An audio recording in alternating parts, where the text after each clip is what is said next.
Welcome, everybody. It's Inebriated Podcast. It's your host, Sam C. And my co-host for the day, Miss Jillian Ferrari. What up? Welcome, everybody. How's everybody doing? It is another week here in October.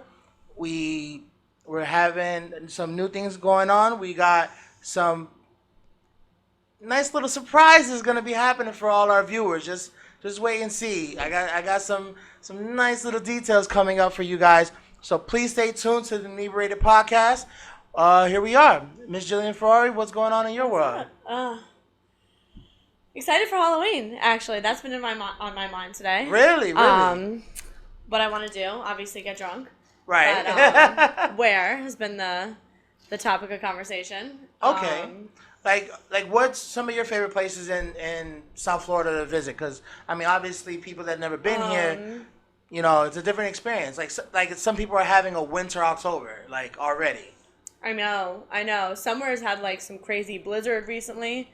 We're still here sweating balls. Right.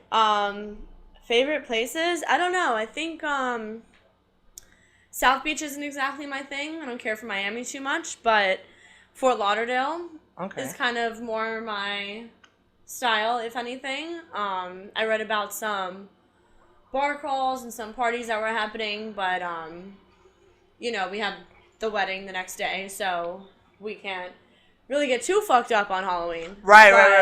Yeah. Maybe, like, a few days before we can pretend it's Halloween. And True. Parties all week. Like, all week is fucking Halloween. Like, Right. It doesn't matter, you know? I mean, South Florida, every day is Halloween, right? Florida man does. Right. Well, yeah. Shout out to Florida man. They definitely needed, like, fuck a hashtag. They needed just a web page or Instagram page full of just Florida man shit. Like, remember when it was the trend with the Florida man thing? You Google your birthday and then Florida man and something comes up. Right, so you find out right. what Florida man did on your birthday. Right, like, exactly. No, every day of the year there's something that's so fucking always embarrassing. something in Florida. But no, back to the Halloween thing. Like, yeah, like South Beach, obviously, you know, it's overcrowded, overdone. For the most part, I'm not going to say that it's not enjoyable. You know what I mean? It is if you like large crowds and like $20 drinks. Right. You know? Yeah, it's different.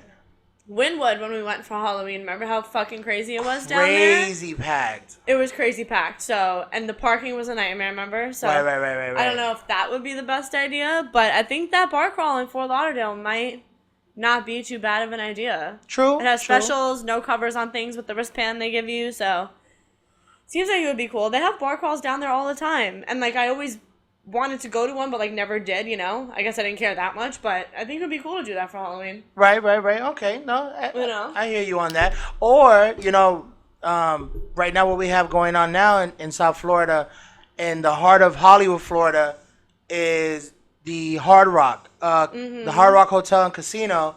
They just built a brand new hotel, but it is in the shape of a motherfucking guitar, ladies and gentlemen.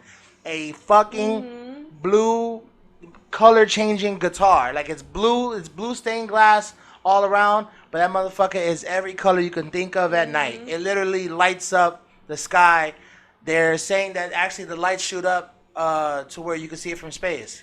I did read that somewhere too. I wasn't sure if it was real or not, but considering how it looks, I bet, you know. Yeah, no, it looks badass. If you guys go online right now and look up the Hard Rock Hotel in Hollywood, Florida, it's gonna be the next big thing. Like, I've been telling people for a long time now that I think really South Florida is turning into the new Vegas.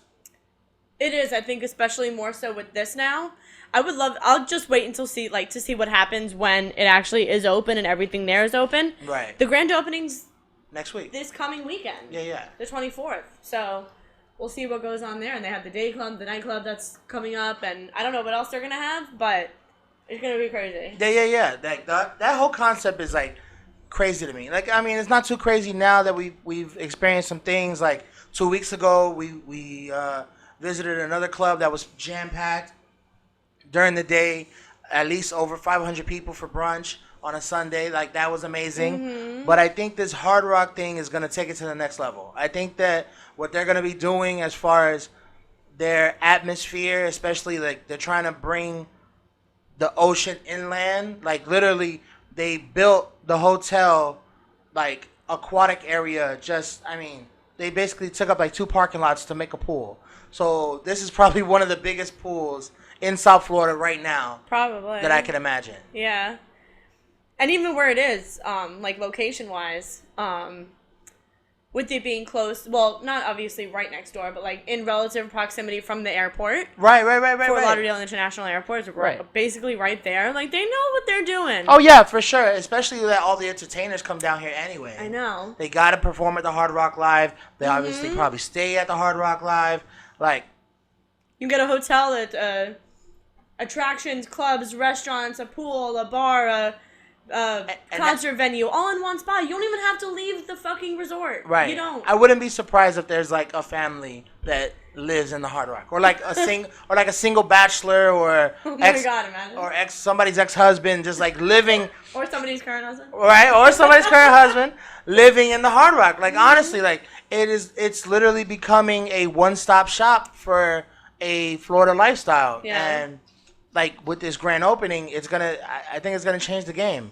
Especially like we just visited a nightclub literally that just opened up across the street from the casino, and even that is still getting some gravity to what the Hard Rock is gonna be. You know, it's expected to be. Yeah. You know what I mean? Yeah, and I think like you pointed out too when we were there, that the kind of music that they're playing at this spot compared to what they're probably going to have at the Hard Rock. Like, I would assume, I could be totally wrong, but my guess of, like, the kind of clubs and stuff that they're going to have at the Hard Rock is going to be more like house music and, like, that, like, normal clubby kind of thing that, like, people from out of town, like, want to come for. Right. Whereas, like, I think the spot across the street, like, it's smaller, it's more for locals, it doesn't have, like, a huge flashing neon sign that says, like, come here, you know, and it's more, like, I think, for us to not have to deal with, like, the touristy bullshit, but, like, still go out, you know? Right. It's a happy alternative. And if you want to be with the tourists, then you just walk across the street and right, you're there. Right. You know, like, it couldn't be more convenient, you know? Exactly. And that's why, like, I think it's going to be, you know, reinvigorating for the Hollywood area, because I think the Hollywood area has been just missing its spark, you know? Like, Hollywood, like, for people that aren't from here, Hollywood was, like, the happy alternative to Miami and Miami Beach. Like, if you didn't want to live in Miami, or, like, just centralize yourself in, like, little Cuba, basically, like, everybody from Miami moved to, basically, you would consider this kind of like a suburb, but the Broward County area. Basically, like, we're literally on the county line. So we traverse back and forth from Miami all the time, but this became, like, a central hub for people that wanted the Miami experience without the Miami crowd. So I think now with the Hard Rock, it's going to reinvigorate that and give that the energy that Broward County has been expecting for a while. Yeah, definitely. And I think, too, the downtown Hollywood area used to be, like, better than it is now. Like, there's a few places down there that are, I don't know, like, it's all, like, bars. There's only really a couple clubs down there, but it's not like a Miami Beach or, you know, downtown Miami. It's not like downtown Fort Lauderdale. It's not. Right. It's like the crappy, smaller version of those two things, you know? So now that the Hard Rock is here and everything that they're going to have, that's definitely going to bring way more people and attractions and fun and publicity and whatever to Florida, you know? Because everybody in the country is at some point going to hear about this stupid guitar. Right. Like, it's going to happen. Yeah. I mean, I think it's going to be such a staple for South Florida that it's going to make it seem like South Florida's having something like a Walt Disney World being created down here. Like, that's how much entertainment I feel is coming to South Florida, and that's why I feel even so confident in doing, you know, something such as this, like a podcast now, because I feel like we're the new Vegas, we're the new LA, you know, we're a subtropical climate. It's beautiful all the time. You know, we get winter for 2 days out of the year.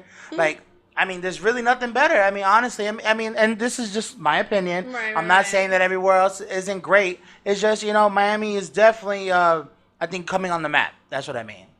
Definitely standing out on the map as being not only a fashion icon in the world, which it already is, but it's still a step behind, I think, LA and New York. Oh, definitely. And I think now, with the type of entertainment that we're going to be providing, we're going to be stepping in front of those other cities.